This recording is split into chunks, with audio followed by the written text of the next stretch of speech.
Good morning, Todd. How are you? Good. How you doing? Good. We've overtaken Sam's show after coming on our show and celebrating our 10th with us. We wanted to have some tomfoolery here and invade his studio and take over his show and finally provide some quality entertainment on the Witchpolice radio show. So we're going to you look a little bit like that Sean Connery guy. Oh, was it the Hunt for Red October? The beard going on.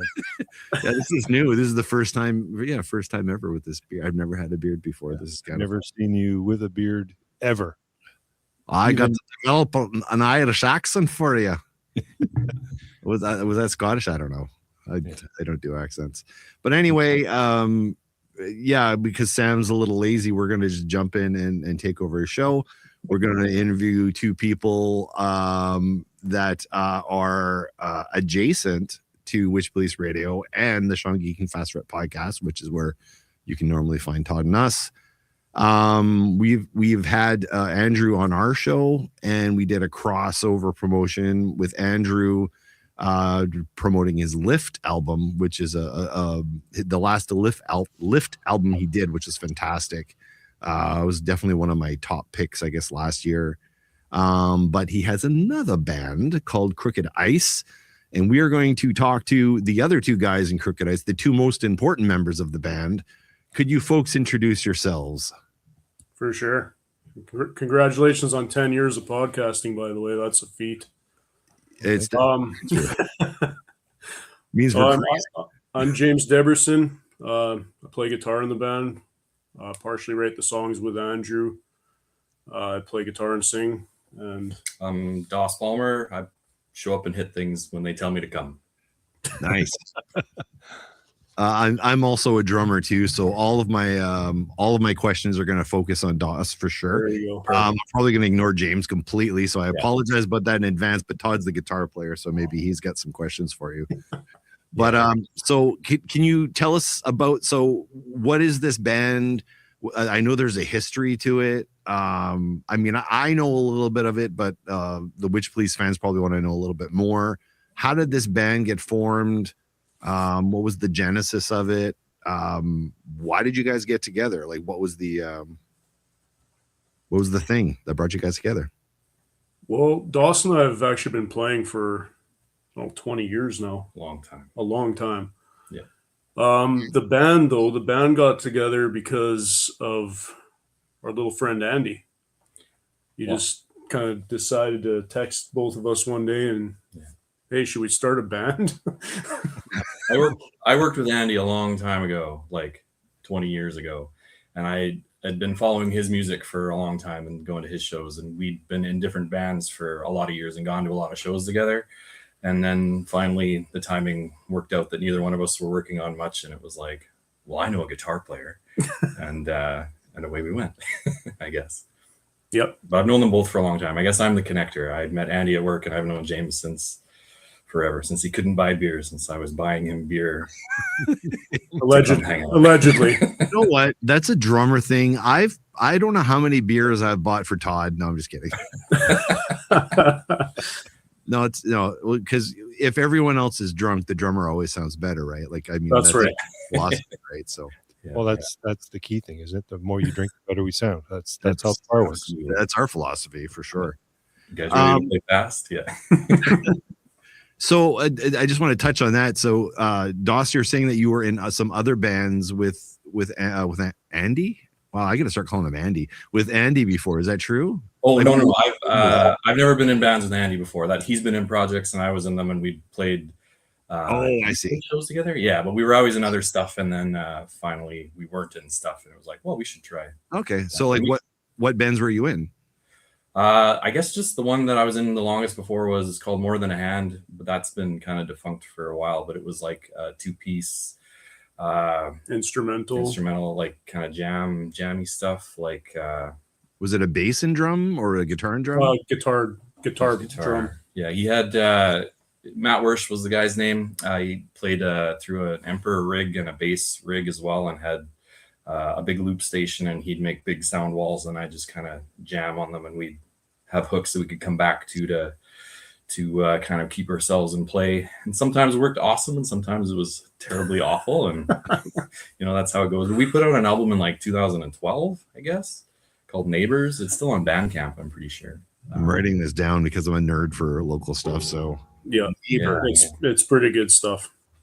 Except when they missed a loop live, but oh god, it didn't happen that often though. So so it was very good. I'm always interested in the writing process, because whenever, when Sean and I were writing stuff together, there was a certain way that we kind of did it. And as we interview other people, everybody has their own way of doing it. Either they have just use their phone, and they, wake up in the middle of the night, they hit the button, they just, put a groove down with their mouth. And then the more you listen to it, they go, what the hell was I thinking? I've been there, definitely. Or do you guys just kind of get together and just bounce ideas off of each other? Or you just kind of sit in the corner, you just kind of playing something, and he says, hey, what is that? And then they can just kind of join in with you. What's your process? So early on, I mean, there's a couple ways we write songs. I think Andy and I are kind of the same on that. Either something just pops in our head and we have to write it down, kind of like that middle of the night thing. But a lot of our songs, we have a Google chat going. That's, I don't know, 10 years old now, somewhere around there. But we have a Google chat that we would come and jam. And then we go back and listen to the music, and Andy and myself would write to it. Okay. Yeah. So we do a lot of our stuff in Google Documents and just work it out from there. Is that like when you say Google Documents, so something written, or is it like a Dropbox where you can put like audio or anything else in there? Just written. So everything we done musically, it usually came out of jams. So I have a jam space here in Selkirk, Manitoba, studio picked this production, and we jam in this space, record it, and then we'll go listen to it at work when we're supposed to be working. Pretty much, yeah. Send timestamps back and forth. Yeah, like, hey, I like this section here, and we'll timestamp it and send it to the other guy, and we're like, I think we can come up with words on this spot. So that's creative, like the three of you though, like in this chat, like, see, I like that. Like, Todd, like a lot of the other bands that we've talked to, and other, there was always like a principal songwriter, or one person brings the idea and everybody works around that idea. But in me and Todd's last band, Dome, it was a 4-way thing. Like maybe one person brought the thing in, but all four of us put the song together. Like it was. Yeah. And writing parts and stuff like that. And it was the most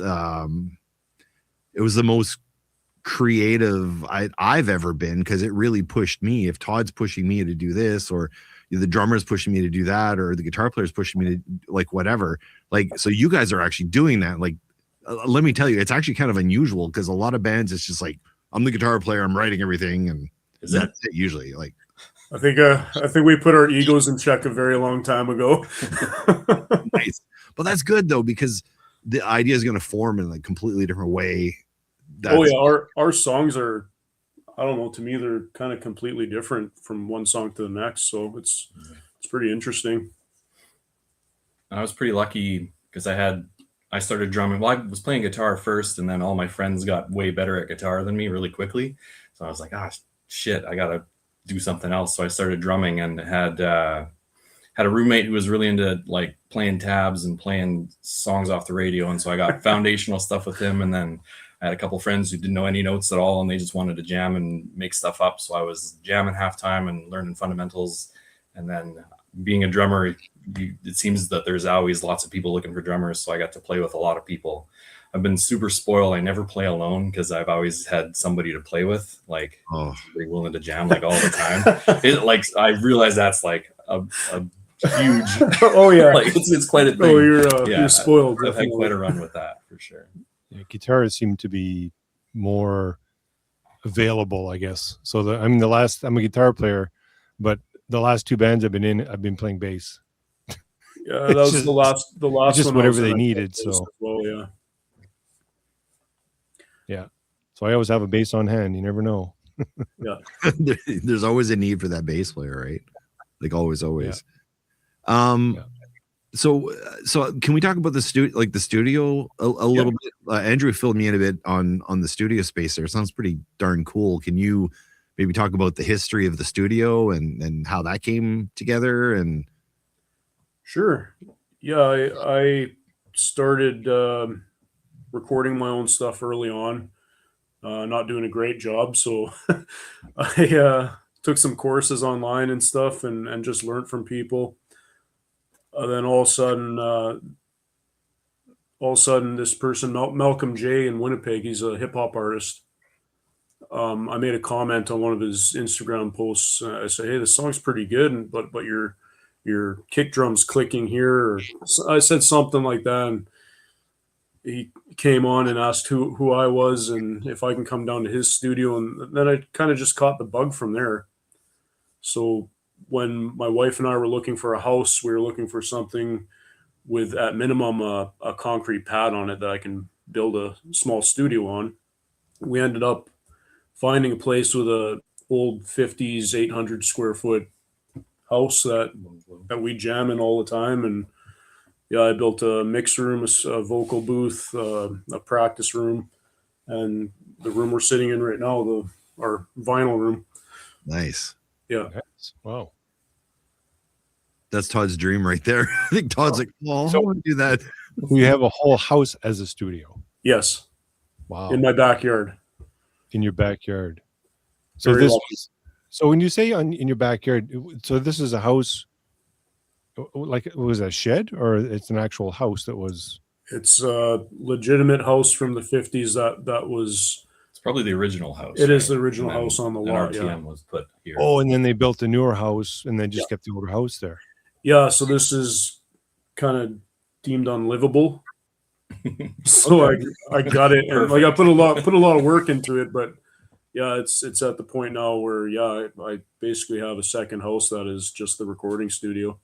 Well, that's perfect. Oh, Yeah. man. The floors don't do this anymore when you walk through it. We Yeah. brace the foundation and stuff. So. Oh, yeah. Does it have a basement? Or you're in the basement, actually? Kind of a crawl space, a third basement, I would say. Yeah, and that's where you had to kind of brace things up a bit. Yeah, that's where the ghosts live for sure. So are you running all the wires like in that basement, like kind of running everything underneath? I Is that did kind of- actually. Nice. Yeah, I piped everything through. I have a floor box at the right in front of the drum kit that I put Oh, my inputs into. It's really great space. We should take him on a tour with the It's laptop. I want to go out there and see what it looks like. I think that'd be kind of cool. sure. Andrew was saying, "Well, come on out, Selkirk," and yeah, come on out with Andy, have a jam with us. yeah. So you have like a mixing booth where it's separate from glass from where you're actually playing on the other side? Not quite that fancy, but I can hear everything they're doing. I can see into the vocal booth, but not into the practice space, the drum room. Wait, so you can play live off the floor and record? I haven't done it yet. We've only done track recording, so we'll do a backing track, and then everybody takes their turn at recording onto that. Okay. I think with the low ceilings, it kind of makes it hard for really loud rock bands. Okay. I could get away with it if I get a folk band in here or a soft rock band in here, but with our music, no, we couldn't do it live off the floor. Because like I know when Todd and I record and when we do our stuff, I always feel it's better if, like, not to begrudge anyone else in the band, but if it's Todd and I are jamming out, whether he's on bass guitar, it doesn't matter. Yeah. I find the foundation of every song is kind of like just me and Todd live. And honestly, a lot of the writing that we do, that's how we do it. It's just like it's a live off the floor, and then we just punch up certain things, or that's the best. Yeah, if you can play it all the way through live, that is the best recording you can ever do, especially if the two people are tight at playing, right? Yeah. Oh man, that's cool. I want to go check out that place. So the Crooked Ice, where did the name come from? We were just talking about this right before. Where did it come from? So we really want to ask people what they think the name is. Okay, I like because we really One of our songs. It's one of our songs. We were called Dark Stars. Okay, now that makes sense because that's okay. So that was like Crooked Ice. Who the heck's that? Because Dark Stars was always the name that Andrew was throwing around at me. Dark Stars was our name, but unfortunately, that's taken by like 5 other bands and one pretty famous band in Europe. So, we Jerks scratched our eyes out trying to find another name. So is this like, you know, those ice cube trays that you have for a couple of years, and every time you crack them, eventually, even though the tray actually cracks and breaks? That could be the album Is that cover. where the Crooked Ice came from? Because you know, half of I it's like it. yeah, like you're putting water in the tray and half it's on the counter. Like you just and there's cracks in like in a couple of the cubes there. yeah, and then there's a trail from the sink all the way to the freezer. Yeah. I'm just happy you didn't say anything political because it has nothing to do with anything political. Oh yeah, no, we're not going there. Yeah, nothing to do with any of that. There's no ice. We're drinking meat. So. Yeah, we drink meat. Neat. Interestingly enough, there's a band called Crooked Dice, and when Andrew told me, yeah, you got to interview the guys, and I mean, it was Andrew, so I wasn't really paying attention, and I looked up Crooked Dice, and Crooked Dice. There's another band. I think they're a rap band out there. So I think so. Yeah, I think they're pretty good. I didn't know that till after we named the band either.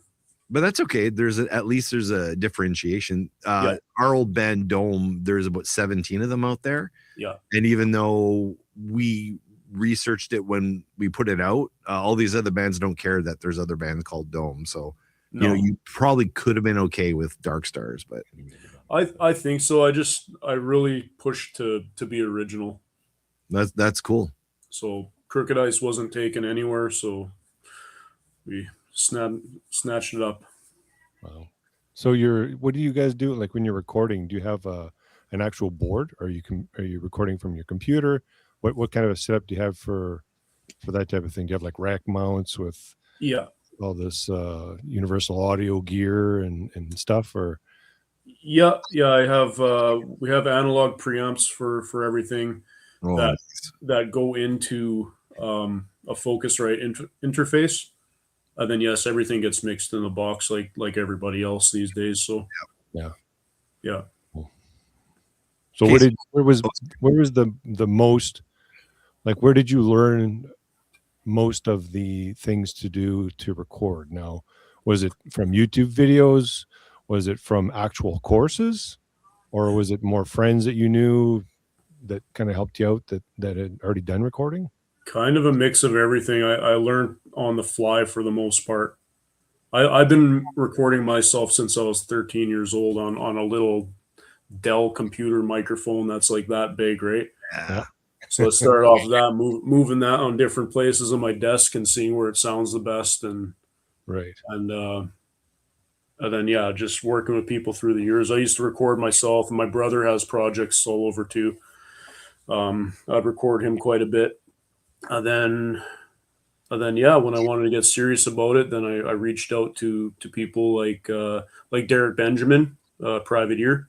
Oh yeah, he's amazing, really good guy. He helped me out quite a bit. So wait, so there was no conflict of interest there? Like he just, hey, I need some help. Yeah, wow, what a great guy. That's cool. He's awesome. He's awesome. Yeah, if people don't want to come out to Selkirk, I usually send them out to Derek. Perfect. That's important. Like that's the thing about the Winnipeg scene in all regards. Probably, I guess, even in the recording thing. I was wondering if there was any rivalries between studios or anything like that, but not as far as I know. Maybe in the city, but I don't. People have perimeteritis, so people usually don't come out my way. Oh yeah, that's a good term. Perimeteritis. I haven't heard that one yet. Your next single. Yeah, here we go. There we go. Yeah, you can talk about how people are insular and won't leave their perimeter of their. Yeah. Well, your songs. I was listening to the one there. I mean, you're talking about toonies and loonies. I mean, if you're not from Canada, you wouldn't know probably what they're talking about. I don't think that one's going to do good in the States. No. Well, I don't know. The States talk about loonies quite a bit, so I don't know. Yeah. And I don't mean to change. Yeah. But no, honestly, though, so when I was listening to Loose Change today, I'm listening to it and I'm going, okay, that's some good Canadianisms, and I love a Canadianism in a song. I don't care what anybody says. I love, but then I was like from a songwriter's perspective, I'm like, okay, now loonies could talk about, someone who's a little, off center or whatever. And I was trying to think if I could come up with a something to use the toonie for. Is there something, another real world term this could be like a metaphor for or something? But I don't know. The song was. I wish I had the lyrics in front of me, and I don't know if you have them on your. It's on Bandcamp. The lyrics are. Oh, you guys did up. Oh, here we go. Wouldn't it be like a Looney Tune? So, are you a Looney Tune? I thought of that when I was rating it. Actually, and a Toonie. Yeah, the Looney Tooney thing did make me think of Looney Tunes for some reason, but no, that's probably the most political song I've ever written. Sorry, I'm going through them now. Todd, keep talking. That's all good. The lyrics. Yeah, no, and I would say the songs themselves is probably half of them are written lyrically or written by me, and then the other half are written by Andy. Yeah. Okay. Do you have a preference when it comes to your instruments? Is it more like a humbucker, single coil, Gibson, Fender, PRS, Charvel? I don't know. I'm a Les Paul guy, definitely. Yeah. Yeah, humbucker, Les Paul. Okay. And that's pretty much what you play throughout the whole. Like, do you switch guitars at all, or is that pretty much your meat and potatoes? For the album, for the recording side, when we were tracking, I did the whole album is on the Les Paul, but some parts in there are on Takai Tele. Oh, okay. Oh. Takai Breezy Sound is what it's called, but it's a Telecaster. Wow. Just to get a different sound in there. Is that like a layered guitar that's on top of the Les Paul then? Yeah. Okay, cool. Now, is that an 80s Tokai, or is it a? It's a newer one. Okay. Yeah. Still made in Japan. They're beautiful guitars. Wow. Yeah, I've seen a few Les Pauls like that, and they looked really, really good. The Love Rocks are really fun guitars. Yeah. But I've seen them, but I've never actually heard one live. So I'm not they play great. Yeah. Oh, and we'll talk about Todd grew up on a Telecaster, so. Oh yeah. It was his first guitar he played. Yeah, it was a copy. It wasn't even a real one. It was Mansfield. It was a house brand out east, and it was actually my uncle's guitar. So it was my first guitar. Was that and a Fender Bassman amp. Oh yeah. Yeah, and the tubes were old. So I mean, it didn't have crackly. Yeah, and the speakers were Jensen's, and they had a bunch of Kleenex stuffed in the cones because they kept vibrating. Yeah, and every time we played, I had to take the power tube and I had to kind of wiggle it, just Oh yeah, and then you'd see the little orange glow, and it's like, okay, now we're good. Oh my god. Yeah, things you grew up with, you tried to make it work, eh? Yeah. So, in terms of studio stuff, I heard this story today, and I thought you'd find this interesting. There's a Peter Gabriel album, like his So album, and there's one track on there where the bass is so. You know how bass tends to have like a lot of resonance, and like you hit a note and just kind of stays forever. And Peter Gabriel wanted to get away from that. He was trying to find a way, like it's too much resonance. It's not what I want in the song. So the bass player in the band just had a kid, and he had nappies with him or diapers with him, and he actually he wrapped the diapers around the strings of the bass. To take some of that resonance out. And now I can't listen to that song. I can't listen to that song anymore. It's like I saw how the sausage was made. I'm like, oh. Which song? Live, yeah. Yeah. I'll look it up here. I can't remember. I'm not familiar with that album. Somebody told me to listen to So because Eddie Van Halen listened to So, and it was like his favorite record. Yeah. So I got it. I'll look up the track. You vamp for a bit, Todd. I'll get back there. So no animals in the studio? Nope, no studio dogs unless I bring them in. Okay, so you don't get extra sounds when you're recording. No. The kids, the dogs, everybody's out when I'm recording. Yeah, I want to invest in a light. I looked it up. Sorry, it was the song "Don't Give Up" with got Kate Bush on there too. Oh yeah, the duet on that album. Okay, I'll have to listen to that one later. Yeah, nowadays we just have those fret dampeners. You've probably seen those. You wrap it around the head of your guitar and it dampens the strings. More for like metal music. Hair ties. Hair ties work too. Yeah, that's the old school way of doing it. That's what Alex used to use. Yeah, that's right. Yeah, our guitar player. Yeah, I was like, what is that? Well, that's so you don't hear the string noise. Well, he was bald. I'm like, why are you carrying your hair tie on your guitar? Like, what are you going to use that for? You never know who you're going to meet. Well, yeah, it's just for the girl that's trying to pick me up after the show. Can we talk about the drum sound a little bit? Yeah. Nice. There we go. Synchronized too. Right on. So I'm a drummer. That's my first instrument, and I later became a vocalist. So when I'm listening to drums, and I learned how to play drums, I learned how to read music. When I played piano later, everything came from my foundational Carmine Appice drum instructional book with all the tabs and everything, and I learned how to read music through drums first. Okay. And then I learned piano, 10 years after that. So I'm very visual with the notes and the placement and time signatures and stuff like that. And you were saying that you're reading drum tabs, correct?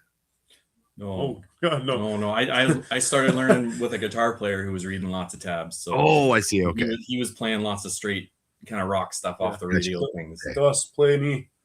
I don't know notes or tabs. I've been so spoiled that I've had people to play with all the time. So I was always kind of like, I was the first guy to buy a house in the group of buddies. So it became the jam house. So everybody was just showing up all the time. So how are you constructing your drum parts? So are you going to get it on the first try? So say Andrew's laying down a bass and then you're just like following along, or are you just kind of following along and then you're going back to it in your head, hitting the song the second time or third time? And are you actually how do you put your drum pieces together? And the reason I'm asking is because when I was listening to the songs, they're not straight ahead. Like there's stuff going on. It's not just AC/DC 4 on the floor. Like there's actually it looks like there's some thought put into it. Is that something you actually spend time putting together, or is it more of a feel thing where I'm playing with Andrew here, or with James or whatever? Like how do you put that together? That's a good question. Andy's the first bass player I've ever had, so I played with a lot of guitarists. So listening to Andy has been new for me. But yeah, I just kind of have to play it a lot. Like it evolves over time, and I rarely play it the same way ever, which drives them nuts, I'm sure. But we kind of keep each other honest all the time, So it's like repetition, I guess. And I think about it a bunch, and I'm always kind of like trying to get beats out of me that I have. Like I'm always drumming on my desk and drumming in the car and trying to get these things out of me. So I'll just try to shove them into whatever they're kind of giving me at times too. Sometimes our songs start from the drum beats too. If I'm obsessively stuck on something, then they'll kind of work around me with it. But yeah, I don't know. They give me total freedom with it. They're like, do whatever you want. So it's like I sit with them for a while. I'll listen to the tracks without drums and try to figure it out now and again. But we just get together and jam pretty regularly, and eventually it gets to a place where we're all kind of happy with it before we record anything. It's like usually been kind of hammered out for a while, by then. Yep. What was your first drum kit?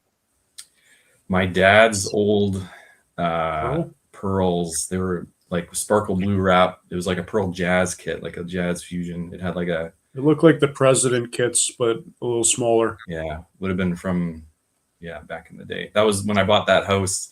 I threw all my boxes into the living room and drove straight to my parents' house and got Dad's drums and set them up and had a party, and then I unpacked later. So you didn't just decide to play drums. This was in the family already. Well, I always wanted to play the drums, and my mom wouldn't let me. I knew Dad had a kit, so I never played them. I looked at them in the basement, like in the crawl space. But it's I come from a pretty musical family, lots of piano and guitar and singing and whatnot. But yeah, my dad was a drummer, but I've never seen him drum. So. Yeah, Mom probably didn't like the loudness of the drums. Too loud. Yeah. Too loud for Pam. Yeah. Yeah. Well, that sounds familiar. I didn't get started. Like, I didn't really start drumming until I was like maybe 23, 24, I guess, when I kind of really, really got into it. I will say though, without any formal training, like, he has some of the most unique roles I've ever heard. Oh yeah. Well, taught any of those. Well, that's what I noticed. It's like you're not just playing.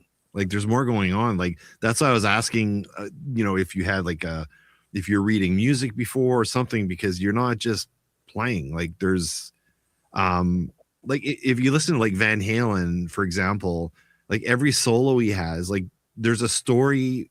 The solo is its own story within the song, right? So, like, he's writing a story within a story, and I feel like you're doing the same thing with the drums. You're not just, I'm not going to play the part. Like, I'm actually writing a part, and a lot of drummers don't write; they're just playing. Don't toot his horn too much.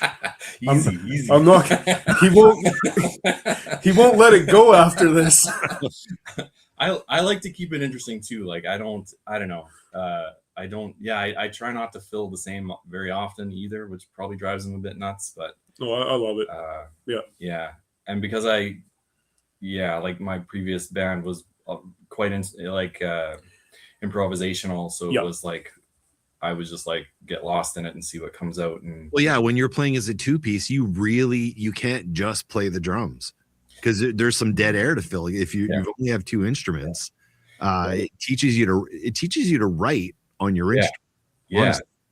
Yeah. Well, and he'd lock in a loop, and then I'd have that loop to play with for as long as he left me there, basically. So it would be, if it was really working, then he'd just I could build on it. I could get my foundation kind of sorted, and then see what I could add in without losing it, type thing. From what I remember, there's a lot of like reverse beats and stuff.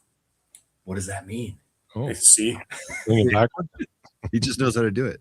He just knows how to do it. Reverse beats. That's cool. I hate you because you're intuitive. I had to work hard at my craft.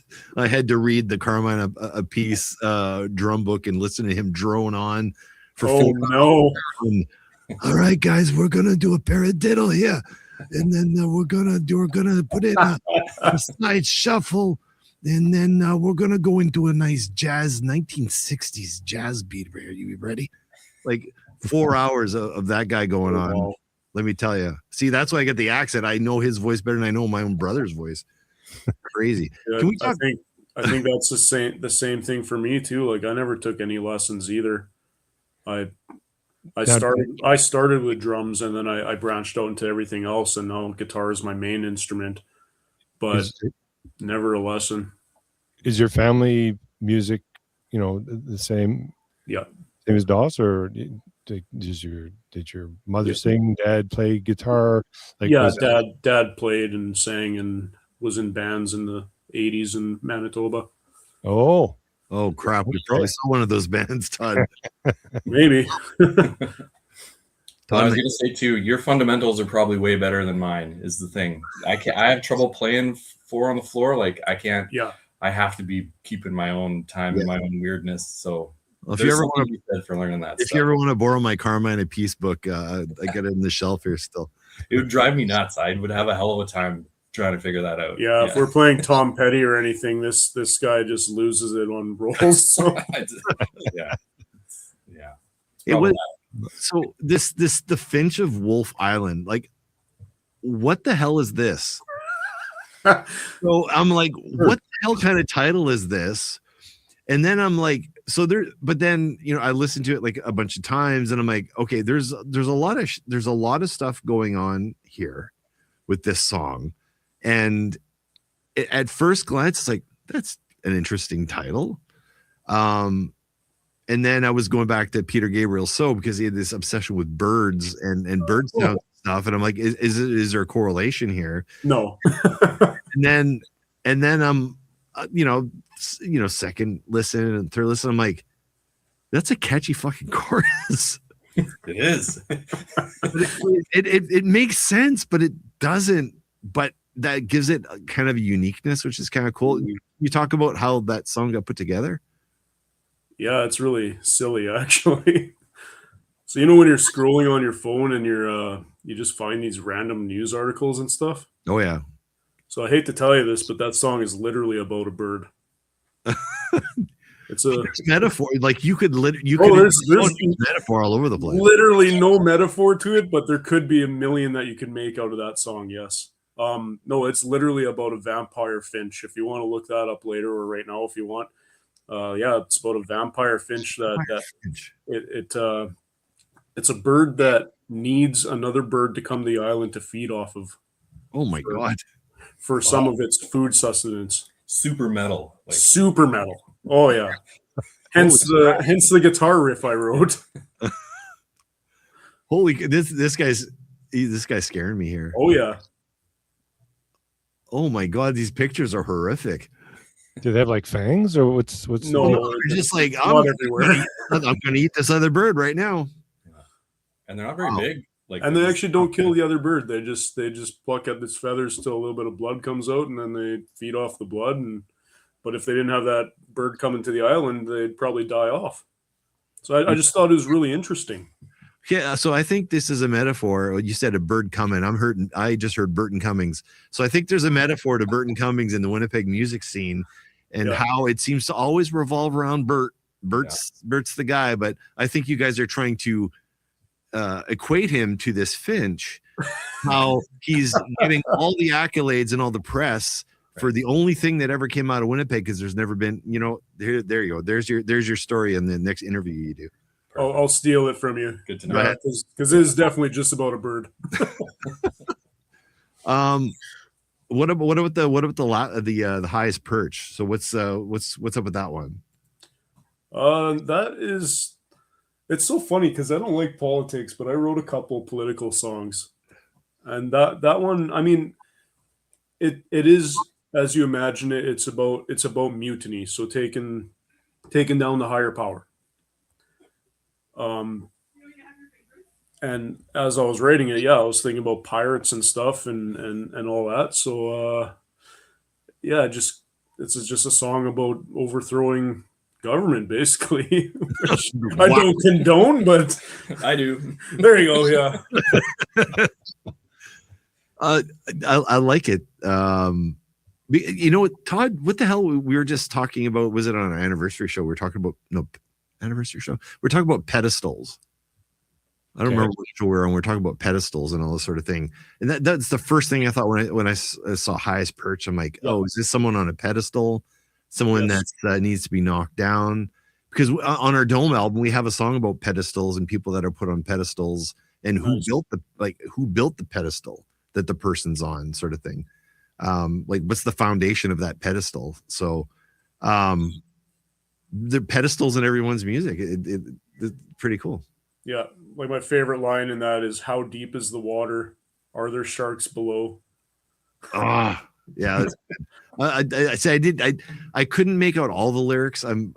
Lyrics are the last thing I always go to, which is why I'm going to them now. I always listen for and I don't know if you guys are the same, but when I listen to music, it's all about the mood of the song. Yeah. I'm not saying the lyrics are incidental, but I don't look up lyrics till way after either. Oh no.